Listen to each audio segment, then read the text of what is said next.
আজকে অনেকটা ধুলাবালি উঠতেছে বাইরে। আজকে হচ্ছে ধুলা জ্বর। এই জ্বরকে বলে ধুলা জ্বর, কারণ বাতাসে, এদেশে মরুভূমির দেশ, বালির দেশ।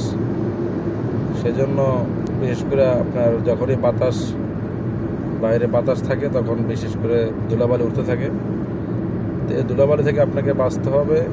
আর আমাদের তো উপায় নেই, আমরা প্রবাসী। আমাদের কাজকর্ম, বিশেষ করে যারা রাস্তায় কাজ করেন, কনস্ট্রাকশনের কাজ করেন, আপনারা একটু নিজের প্রতি খেয়াল রাখবেন, কারণ এরকম ধুলাবালিতে আপনার অনেকে অসুস্থ হয়ে পড়েছে। আর আলহামদুলিল্লাহ তাপমাত্রা এখনও নিয়ন্ত্রণে আছে।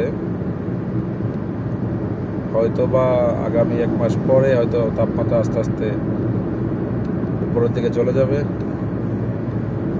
বাংলাদেশে বর্তমান সময়ে তাপমাত্রা হচ্ছে 40+। এখানে আমার মনে হয় এখনো 40 পর্যন্ত যায়নি। হয়তো কিছুদিন পরে আস্তে আস্তে তাপমাত্রা বাড়তে থাকবে।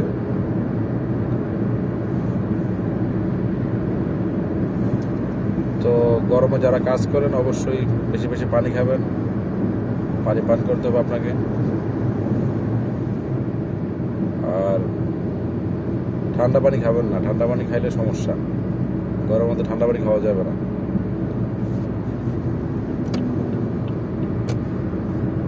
এই তো ফ্যান, আমার পাশে থাকবেন, সাথে থাকবেন। আমি আপনাদেরকে সবসময় ইনশাল্লাহ চেষ্টা করব বাইরের কিছু সুন্দর রাস্তাঘাট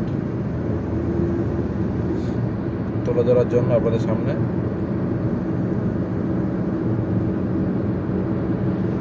ভালো থাকবেন, সুস্থ থাকবেন। আসসালামু আলাইকুম।